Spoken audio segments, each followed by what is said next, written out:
오늘 여호수아 7장 전체를 읽어야 하지만 우리가 다 잘 아시는 본문이기도 하고 시간 관계상 7장 1절에서 5절까지만 읽었습니다. 우리 오늘 여호수아 7장 전체의 말씀을 통해서 또 하나님의 은혜를 나누는 복된 시간이 되기를 주님의 이름으로 축복합니다. 여호수아 6장까지는 하나님께서 이스라엘 백성에게 아브라함에게 약속하신 땅 가나안, 그 땅을 그들에게 실제로 주시고 그 약속의 땅 가나안 땅에서 이스라엘 백성들이 복된 삶을 살며 하나님 나라를 이루어 살게 하시겠다는 약속을 이루시고 있는 중입니다. 여호수아는 가나안 땅 정복을 통해서 하나님이 약속하신 그 약속을 신실하게 이루어 가시는 하나님을 우리에게 보여줍니다. 그리고 지금 가나안 땅에 실제로 들어가서 그 가나안 땅에 있는 성을 하나씩 점령하고 있는 그런 상황입니다. 여호수아 6장에서는 가나안 땅의 첫 성인 여리고를 점령하는 모습이 나옵니다. 이 전쟁의 특징을 살펴보자면 헤렘 전쟁이었죠. 그래서 모든 것을 진멸하는 진멸 전쟁이라고 할 수 있습니다. 헤렘 전쟁의 의미는 죄에 대한 심판을 의미하고 또 이 진멸 전쟁을 통해서 가나안 땅 전체가 하나님의 소유임을 하나님을 알게 하셨고 전쟁도 또 전쟁의 승리도 하나님의 것임을 분명히 알려주고자 하셨습니다. 전쟁이 하나님의 것이고 가나안 땅도 하나님의 소유이기 때문에 그 전쟁의 승리의 전리품도 하나님 것이므로 하나님께 온전히 바쳐져야 한다고 말씀하시는 거죠. 그래서 가나안 땅 그 전쟁을 행할 때 전쟁에 어느 누구도 단 한 명도 살려두지 말고 진멸하여 죽이고 사람뿐만 아니라 소, 양, 나귀를 다 죽이라 명하셨고 물건 중에는 은금, 동철, 기구만 여호와의 곳간에 드리고 나머지는 다 불태워 없애는 전쟁이 바로 하나님이 명령하신 헤렘 전쟁, 진멸 전쟁이라고 말할 수 있습니다. 그런데 우리가 잘 알듯이 아간 한 명이 하나님께 드려야 할 것 중에 손을 댔습니다. 그 물품의 일부를 가져간 일이 발생했죠. 사실 이스라엘 백성 전체는 하나님의 명령을 신실하게 잘 지켜 순종했습니다. 그런데 이스라엘 백성 중에 단 한 명 아간이 잘못을 저질렀죠. 그런데 오늘 1절을 보시면 이 사실을 독특하게 이상하게 설명하고 있습니다. 여호수아 7장 1절을 보시면 이스라엘 자손들이 온전히 바친 물건으로 말미암아 범죄하였으니 마지막에도 여호와께서 이스라엘 자손들에게 진노하시니라. 아간 한 명이 잘못했는데 이스라엘 전체가 죄를 지었다라고 설명하고 있는 것이죠. 그리고 아간이라는 한 사람을 설명할 때도 중간에 보시면 4대에 걸쳐서 아간을 설명하는 것을 볼 수 있습니다. 유다지파 세라의 증손, 삽디의 손자, 갈미의 아들 아간. 굉장히 독특하죠. 바로 아간이 이스라엘 백성 중에 한 명임을 강조하는 표현으로 우리가 이해할 수 있는 것입니다. 따라서 아간 한 명의 범죄는 이스라엘 전체의 범죄라는 것을 우리에게 알려주고 그리고 하나님은 아간 한 명에게만 진노하시는 것이 아니라 이스라엘 전체를 향해서 진노하고 계심을 알 수 있습니다. 공동체에서 한 명의 죄가 전체에 영향을 주고 그리고 고통을 가져오고 온다는 것을 우리는 너무나도 잘 알고 있습니다. 교회에서 이런 경험들을 많이 하는 것이죠. 또 교회에서 교회 공동체에서 이 죄에 맞서고 죄를 처리해 나갈 때에도 함께 해야 된다는 것을 우리에게 보여주는 것입니다. 적은 누룩이 온 덩이에 퍼지는 것처럼 부분적으로 죄가 있을 때 우리 교회 공동체에서 한 사람이 죄를 범했을 때 이 죄는 전체와 뗄래야 뗄 수 없는 관계에 있다는 것입니다. 그래서 교회 안에서 죄를 다룰 때는 그 사람 한 명만의 문제냐라고 말할 수 없다는 것입니다. 우리 모두가 죄에 대해서 공동 책임을 지고 공동으로 죄를 대처하고 처리해 나가야 된다는 것을 우리에게 보여주는 것이죠. 이 아간 한 명의 범죄 때문에 2절부터 바로 문제가 발생하기 시작합니다. 지금 이스라엘 백성은 여리고성을 점령하고 나서 사기가 굉장히 높아진 상태일 것입니다. 전쟁도 하지 않고 하나님의 말씀에 순종했더니 여리고성이 무너지고 그 여리고성 전쟁에서 승리한 것이죠. 그래서 어떠한 두려움도 없이 이제 두 번째 성인 아이성을 치려고 했습니다. 그래서 정탐꾼을 먼저 보냈죠. 3절에 정탐꾼이 그 아이성을 보고 돌아왔는데 이렇게 고백합니다. 아이성 사람들은 소수이니 백성 전체가 올라가지 말고 2,000명 아니면 3,000명만 올라가도 충분하겠다. 그 성을 점령할 수 있겠다. 이렇게 얘기합니다. 여호수아는 이제 3,000명만 그 정탐꾼의 말대로 3,000명을 아이성으로 보내 전투를 하게 하는 거죠. 그런데 어떻게 됐습니까? 오늘 본문 5절 말씀입니다. 아이 사람이 그들을 36명쯤 쳐 죽이고 성문 앞에서부터 스바림까지 쫓아가 내려가는 비탈에서 쳤으므로 백성의 마음이 녹아 물같이 된지라. 완전히 패배해버리고 만 것입니다. 그래서 이제 백성의 마음이 물같이 녹아서 물같이 되었다, 이렇게 표현하고 있습니다. 이 마음이 녹아 물같이 된지라, 어디서 많이 본 문장이죠. 여호수아 5장에 나옵니다. 여호수아 5장 1절 뒤쪽에 보시면요, 마음이 녹았고 이스라엘 자손들 때문에 정신을 잃었더라. 하나님께서 요단물을 말려서 이스라엘 백성을 건너게 하셨음을 듣고 가나안 족속의 상태를 표현해 주는 것이죠. 마음이 녹았고 정신을 잃었더라. 그런데 이제 그것이 역전이 되었습니다. 이스라엘 백성이 가나안 족속과 같이 가나안 족속을 두려워하고 마음이 녹아 이 아이성의 패배로 인해서 정신을 잃게 된 것이죠. 이스라엘 백성은 사기가 완전히 무너졌습니다. 이제 어찌해야 될 바를 모르고 있는 것이죠. 그래서 여호수아와 이스라엘 장로들은 슬픔을 표현하고 그들의 고통을 표현합니다. 7절에서 9절까지가 여호수아가 하나님 앞에서 기도하는 내용입니다. 여호수아의 실망이 굉장히 컸음을 우리는 알 수 있습니다. 이제 하나님께서 왜 이 전쟁, 아이성 전쟁에서 패배했는지를 알려주십니다. 11절 말씀이죠. 이스라엘이 범죄하여 내가 그들에게 명령한 나의 언약을 어겼으며 또한 그들이 온전히 바친 물건을 가져가고 도둑질하며 속이고 그것을 그들의 물건들 가운데에 두었느니라. 지금 아이성 전투에서 패배한 이유는 하나님이 언약을 어겨서가 아니라 너희가 나와 맺은 언약을 어겼기 때문이다. 하나님이 명령하신 하나님께만 온전히 바쳐야 될 그 물건을 너희가 도둑질하여 속여 빼앗아갔다, 훔쳐갔다 말씀하고 있는 것입니다. 그것 때문에 너희가 아이성 전투에서 패배한 것이다 말씀하는 거죠. 그리고 이 물건을 제하기 전까지는 내가 너희와 함께하지 않겠다라고도 선언하십니다. 그리고 이스라엘은 이제 이 물건, 온전히 바쳐진 물건을, 훔쳐간 물건을 제거하기 위해서 하나님이 알려주신 대로 제비를 뽑아 그 사람을 알게 됩니다. 그리고 본문 16절부터 이 일을 실제로 여호수아를 필두로 행하게 되는 거죠. 우리가 잘 아는 대로 누가 뽑힙니까? 유다 지파가 먼저 뽑히고 세라 족속이 뽑히고 삽디의 가족이 뽑히고 마지막에 아간이 뽑히게 됩니다. 우리 18절 말씀을 함께 읽겠습니다.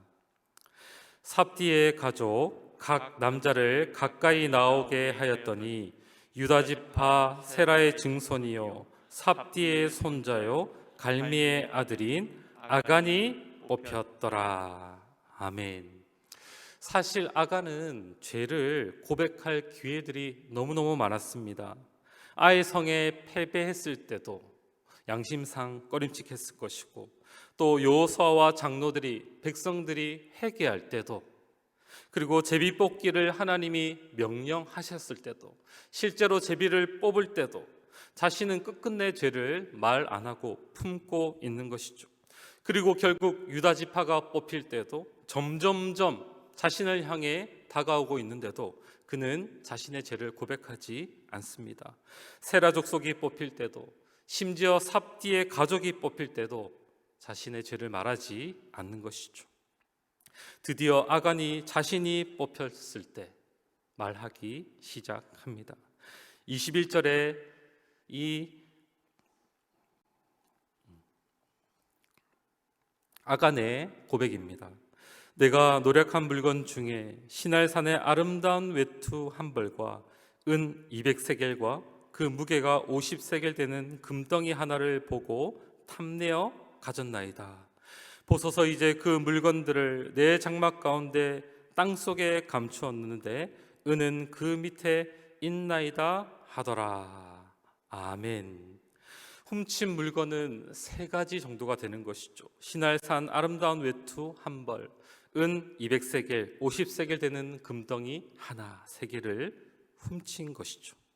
그런데 21절에 보면 아간이 이것을 훔칠 때 이렇게 말씀하고 있습니다. 보고 탐내어 가졌나이다.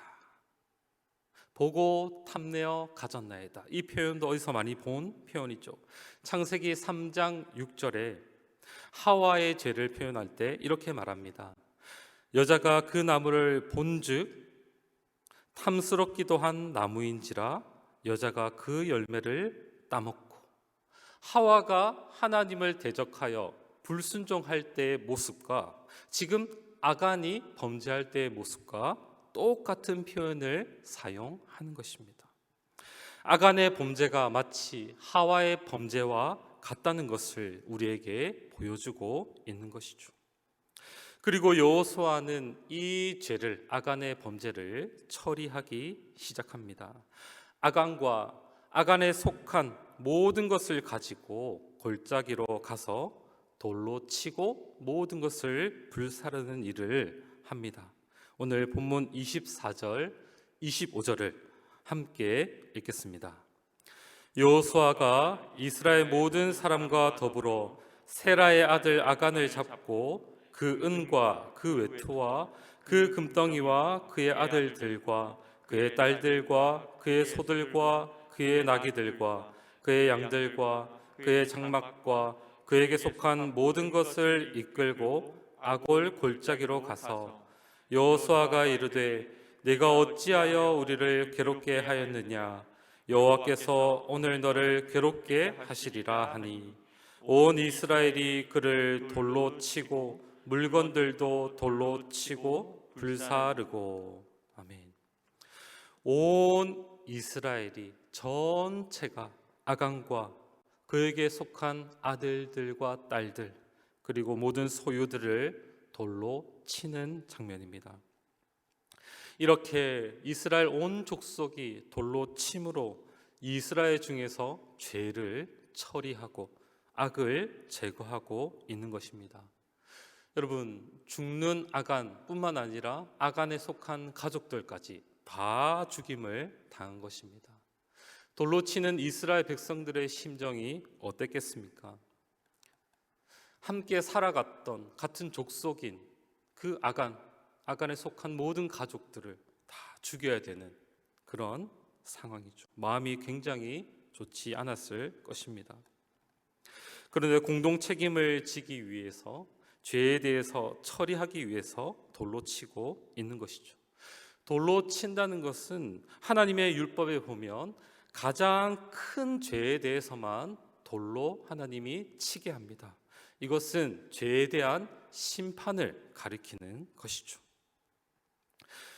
이스라엘 인구가 굉장히 많으니까 그 돌들이, 친 돌들이 쌓였을 것입니다. 얼마나 많은 돌이 쌓였을지 상상이 가지 않는 것이죠. 26절에 보면 이 돌들이 크게 쌓여서 그것을 그대로 두게 되고 지금까지 이르렀다 말씀하고 있습니다. 이 돌들을 바라볼 때마다 이스라엘 백성들은 이 아간의 범죄를 어떻게 처리하고 공동체에서 악을 제거했는지 기억하게 되는 것이고, 하나님께서는 반드시 죄를 처리하시는 분임을 다시 기억하고 상기하게 되었을 것입니다. 아골의 뜻은 괴로움, 아간의 뜻과 같습니다. 아간의 어근도 괴로움이라는 뜻이죠. 그래서 아골 골짜기 하면 괴로움의 골짜기가 되는 것입니다. 오늘 본문을 길게 다뤘는데 오늘 우리는 본문을 통해서 무엇을 알 수 있겠습니까? 두 가지로 정리해 봤습니다. 첫 번째, 하나님은 우리의 죄를 심각하게 다루시는 분임을 우리는 알아야 한다는 것입니다. 여리고 전투에서는 가나안 사람들의 죄를 하나님이 어떻게 심판하시는지를 우리에게 보여주셨다면, 지금은 가나안 땅에서 복을 누리도록 부름받은 하나님의 백성의 죄를 어떻게 다루시고 심판하시는지를 보여주십니다. 가나안 사람의 세속적인 문화, 그런 삶의 방식 전체를 하나님은 진멸하심으로 죄에 대해 심판하시고, 또 복된 삶, 거룩한 삶을 살아가는 이스라엘 백성 그들 중에 죄를 제거하심으로 하나님은 이스라엘 백성들로 그 가나안 땅 안에서 거룩한 삶을 살게 하시는 것입니다. 이런 것을 볼 때 하나님은 이스라엘 백성 가운데 죄가 들어오는 것을 얼마나 끔찍하게 싫어하시는지 우리는 알 수 있습니다. 가나안의 죄를 심판하시는 것과 이스라엘 백성의 죄를 심판하시는 것을 동일하게 보시고 그렇게 죄를 다루시고 심각하고 엄중하게 다루시는 분이 우리 하나님이십니다. 우리가 아무리 작은 죄라고 여기는 작은 그런 가벼운 죄라도 우리가 그 죄를 가볍게 여기고 있다면 마치 아간과 같은 범죄를 저지르는 것이 될 수 있다는 것이죠. 아간은 생각했을 겁니다. 자기가 지금 범죄하는 것, 이것이 아무것도 아니라고, 이것이 얼마나 큰 영향을 미칠지 전혀 생각하지 못하고 그냥 아름다운 시날산의 외투 한 벌, 은금 들키지 않을 것이라고 생각하고 그것을 훔친 것이죠. 자신의 죄가 이렇게까지 큰 영향을 끼칠 것이라곤 아간은 상상도 하지 못했을 것입니다. 자신의 범죄로 말미암아 아이성 전투에서 패배하고 36명이나 되는 사람들이 죽고 하나님이 이스라엘과 함께 하지 않는다는 그런 말도 들을지 몰랐던 것입니다. 죄가 이렇게 심각한 것인가? 아간은 돌로 쳐 맞을 때 생각했을 것입니다. 그런데 하나님은 이 아간의 죄가 하나님의 것을 훔치는 아주 중대한 죄라고 말씀하고 있는 것입니다. 지금 여러분, 가나안 땅에서 이스라엘 백성이 가나안 땅에서 여리고성을 치고 아이성을 치고 그 가나안을 정복해서 가나안 땅에서 살아간다는 것은 이 모든 것이 다 하나님의 은혜 가운데서 일어난 것입니다. 하나님이 가나안 땅을 약속하시고 그 땅에서 이스라엘 백성들이 살게 하신 것은 이스라엘 백성들이 하나님을 닮아서 거룩하고 죄를 몰아내고 그곳에서 하나님의 백성으로 복을 누리면서 살아가게 하시려고 하나님이 모든 은혜 가운데 요단강을 건너게 하시고 여리고성을 정복하게 하시고 모든 성을 정복하게 하심으로 하나님 나라의 복을 누리게 하시는 것이죠. 그런데 만약에 그 이스라엘 백성 중에 범죄가 있다면 이스라엘 백성 전체가 그 삶을 살기 어려워지는 것입니다. 하나님이 모든 것을 베풀어 주신, 지금 거룩한 삶을 살게 하신 그 이스라엘 백성의 삶을, 하나님의 모든 은혜로 주신 그 삶을 훔쳐가는 것이 되는 것입니다. 그러므로 하나님은 작은 죄라도 중대하게 보시고 엄중하게 보시고 심각하게 보시는 것입니다. 로마서 6장 12절에서 13절은 이렇게 기록하고 있습니다. 그러므로 너희는 죄가 너희 죽을 몸을 지배하지 못하게 하여 몸의 사욕에 순종하지 말고, 또한 너희 지체를 불의의 무기로 죄에게 내주지 말고, 오직 너희 자신을 죽은 자 가운데서 다시 살아난 자 같이 하나님께 드리며 너희 지체를 의의 무기로 하나님께 드리라. 하나님께 드리며 너희 지체를 하나님께 드리라. 왜 자꾸 하나님이 우리에게 드리라고 명령하십니까? 왜냐하면 하나님이 우리를 새로운 존재로 만드셔서 하나님 앞에 우리는 하나님의 소유이기 때문입니다. 하나님의 모든 은혜 가운데 우리는 하나님께 속한 자이고, 우리 인생 전체가 사실은 하나님의 것이기에 하나님께 우리의 삶을 드리라고 얘기하는 것이죠. 우리의 재능, 우리가 가진 은사, 우리가 가진 생각, 우리의 마음, 우리 전체, 우리의 모든 삶을 불의의 무기로 세상적 가치와 그 죄에게 드리지 말고 바로 하나님께 드리라는 것이죠. 하나님을 예배하고 하나님이 허락하신 거룩한 삶을 살아가라는 것입니다. 그렇게 살지 않을 때 우리는 하나님의 영광을 가로막고 하나님의 것을 훔치는 자리에 있게 된다는 것입니다. 하나님의 것을 훔치지 않기 위해서 우리는 어떻게 해야 합니까? 우리의 인생 전체를, 우리 인생 전체의 소유자 되신 하나님 앞에 우리의 삶을 거룩하고 하나님 나라 백성답게 합당하게 복되게 살아가야 될 줄로 믿습니다.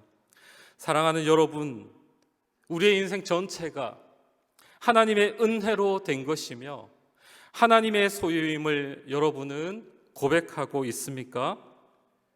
그렇다면 여러분과 저는 하나님의 것을 훔치지 말고 죄를 심각하게 다루시는 주님 앞에 나아가 늘 우리를 돌아봐야 될 것입니다. 주님이 기뻐하시지 않는 조그만 죄악이라도 우리 가운데 있지 않는지, 우리의 마음으로 생각으로 죄 지은 것이 있다면 하나님 앞에 나아가 나 자신을 돌아보고 회개하고, 뿐만 아니라 우리 교회 공동체를 돌아보고 우리 교회에 정말 어려움이 없는지 죄악이 없는지 돌아보고, 우리 자신이 회개할 뿐만 아니라 우리 교회 공동체를 놓고 함께 회개하고 하나님이 기뻐하시는 삶으로 우리 주님께 우리의 삶을 드리는 영적 예배로 우리 주님께만 영광 올려드릴 수 있는 우리의 모든 삶이 되기를 주님의 이름으로 축복합니다. 두 번째로, 하나님은 죄를 심판하시는 가운데도 소망을 주시는 분임을 우리가 기억해야 합니다. 하나님은 아간의 죄를 철저하게 심판하십니다. 우리는 본문을 보면서 오늘 여호수아 7장을 보면서 생각할 수 있습니다. 아간처럼 죄를 짓지 말아야지. 그러나 우리의 모습을 면밀하게 잘 관찰하면 우리에게도 아간과 같은 모습이 있음을 부인할 수 없는 것 같습니다. 우리의 마음속에 정말 아간과 같이 큰 범죄를 행하지는 않았지만 하나님의 소유로서 하나님이 허락하신 모든 삶을 하나님이 원하시는 삶으로 예배하지 못하고 세상을 향해서 한눈 팔고 죄된 정욕 가운데 우리의 관심이 향할 때가 있다는 것입니다. 하나님이 금지하신 그 세상의 복에 대해서 우리가 동경하고 하나님이 원하지 않는 삶을 살아가려고 할 때가 있다는 것입니다. 하나님이 허락하신 교회 공동체로서의 기쁜 삶, 이 삶에 대해서 불만족하고 불평이 있고 하나님이 두려워서 하나님을 향해서 직접적으로 불만을 표시하진 않지만 약간 에둘러서 서운함을 표현하고 불평하고 불만하는 때가 있다는 것입니다.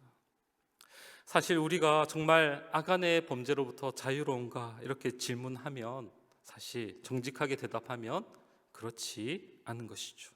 우리 가운데 여전히 하나님의 것을 훔치는 일들, 하나님이 은혜 가운데 허락하신 지금의 삶에 대해서 불평하며 불만족하는, 또 은혜에서 눈을 돌리는 것들이 우리의 삶에 여전히 있는 것이죠. 그래서 우리는 우리 자신이 아간과 같은 자임을 고백하지 않을 수 없습니다. 하나님의 진노, 하나님의 그 엄중한 심판을 받아 비참하게 죽어야 하는 그런 자가 바로 나라는, 우리라는 생각을 하게 되는 거죠. 그런데 놀라운 것은 하나님은 그 악올 골짜기, 이 괴로움의 골짜기, 죽음의 골짜기를 소망으로 바꾸어 주시는 분이라는 사실입니다. 호세아서 2장 15절 우리 함께 읽겠습니다. 거기서 비로소 그의 포도원을 그에게 주고 악올 골짜기로 소망의 문을 삼아 주리니 그가 거기서 응대하기를 어렸을 때와 애굽 땅에서 올라오던 날과 같이 하리라. 이사야 65장 10절도 읽겠습니다. 사로는 양떼의 우리가 되겠고 악올 골짜기는 소떼가 눕는 곳이 되어 나를 찾은 내 백성의 소유가 되려니와. 아멘. 악올 골짜기를 소망의 문으로 삼아주시고 또 소떼가 평안히 눕는 곳으로 만들어 주겠다고 약속하셨습니다. 사실 악올 골짜기에는 무엇이 있습니까? 죽음이 있고 시체가 있고 심판의 상징인 돌이 있고 처절함이 있고 시체 썩는 냄새가 있고 인간의 비참함이 다 모여 있는 곳이 바로 악올 골짜기입니다. 그런데 하나님께서는 이곳을 소떼가 눕는, 평안히 눕는 푸른 초장으로 소망을 주는 소망의 문으로 바꿔주시겠다고 약속하고 있습니다. 이 약속을 성취하기 위해 우리 예수님께서 골고다 언덕으로 올라가셨습니다. 십자가 지기 위해 그곳을 올라가신 것이죠. 골고다는 해골이라는 뜻입니다. 심판받는 장소를 의미하는 것이죠. 예수 그리스도께서 그 골고다에 올라가셔서 하나님의 것을 훔친 자들이 당하는 죽음을 우리 죄인 대신 당하신 것입니다. 우리 교회의 거룩한 삶, 천국 백성의 복된 삶, 우리가 지금 누리고 경험하고 있는 삶을 위해서 우리 예수님께서 그 골짜기에서 죽음을 맞이하신 것입니다. 여기에 우리의 소망이 있는 줄 믿습니다. 우리 모두 사실은 악올 골짜기에서 돌 맞아 처절하게 죽음을 당해야 되는 자들입니다. 우리는 언제나 이 쌓여있는 돌 무더기, 악올 골짜기를 기억해야 합니다. 예수 그리스도의 십자가 죽으심을 생각함으로 우리의 마음이 조금이라도 세상을 향하려고 할 때 그 눈을 다시 돌려 주님을 향하게 되고 죄악을 향하던 눈을 거두게 되고 우리 마음이 식어질 때도 이 악올 골짜기를 기억함으로 십자가 은혜를 기억함으로 다시 하나님 나라로 하나님의 백성으로 하나님이 통치하시며 직접 복을 주시는 그 주님의 인도를 따라가기를 다시 다짐하게 되는 것입니다. 이 십자가의 은혜를 기억할 때 우리는 세상의 길을 포기하게 되고 하나님을 향해서 거룩한 삶을 나아가게 되고 힘을 얻게 되고 위로를 얻게 되고 다시 힘을 얻어 하나님의 백성으로 복되게 살아가게 되는 것입니다. 사랑하는 여러분, 날마다 우리 주 예수 그리스도에게 나아가 다시 소망을 품고 이 땅에서 천국 백성으로 거룩한 삶으로 복된 삶을 누리는 것이 얼마나 행복하고 좋은 것인지 누려가는 우리 모두가 되기를 주님의 이름으로 축복합니다. 아멘. 우리 시간 함께 찬양하고 기도의 자리로 나아가겠습니다. 우리 아까도 불렀던 찬양인데요, 우리 주님의 보혈, 우리를 깨끗하게 하고 거룩한 삶을 살게 하시는 이 복됨을, 이 영광스러움을 다시 한번 하나님 앞에서 찬양하며 나아가겠습니다. 내 주의 보혈을 정하고 정하다 내 죄를 정케 하신 주 날 오라 하신다. 내가 주께로 지금 가오니 십자가의 보혈로 날 씻어 주소서. 약하고 주해도 주께로 나가며 힘 주시고 내 추함을 보시서 주시네. 내가 주께로 지금 가오니 십자가의 보혈로 날 오라 하심을 날 오라 하심을 온전한 믿음과 온전한 믿음과 또 사랑함과 평안함 다 주며 아니 내가 주께로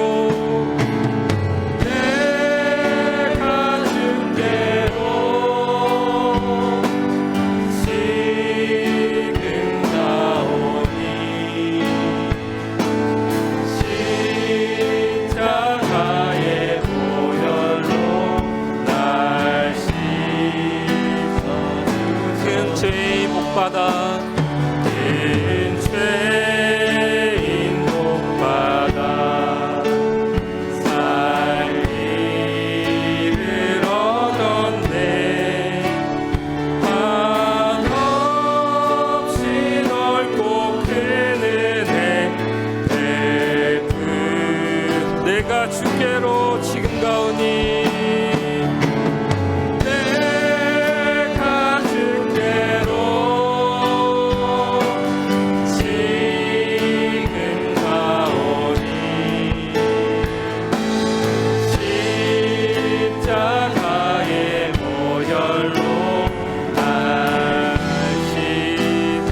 한번 내가 주께로 내가 주께로 지금 가오니 십자가의 보혈로 날 씻어 주소서. 우리 시간 주신 말씀을 가지고 함께 기도하겠습니다. 하나님은 하나님의 백성인 우리 죄를 심각하게 다루시는 분입니다. 우리 자신을 이 시간 돌아보기 원합니다. 우리 자신의 죄가 없는지 우리 개인을 돌아볼 뿐 아니라 우리 교회 공동체를 함께 돌아보면 좋겠습니다. 생각나는 죄를 이 시간 하나님 앞에 구체적으로 고백하고 하나님께 용서를 이 시간 구합시다. 앞으로 더욱 우리가 거룩에 힘쓰며 하나님께 영광 돌리는 삶 살아가게 해달라고 이 시간 함께 기도하겠습니다. 두 번째로 하나님은 심판 중에서도 소망을 주시는 분임을 이 시간 기억하기 원합니다. 범죄한 우리를 대신해서 죽임당하신 예수님, 죽음의 골짜기를 소망의 문으로 바꿔주신 예수 그리스도에게로 이 시간 나아갑시다. 그래서 다시 우리가 소망을 품고 힘을 내어 주님의 뜻에 순종하는 삶, 거룩한 삶, 천국 백성의 삶을 살게 해달라고 우리 자신을 위해 우리 시간 신부상교회 모든 지체를 위해 이 두 가지 기도 제목으로 함께 주님 앞에 기도하며 나아가겠습니다. 기도하겠습니다. 사랑의 주님,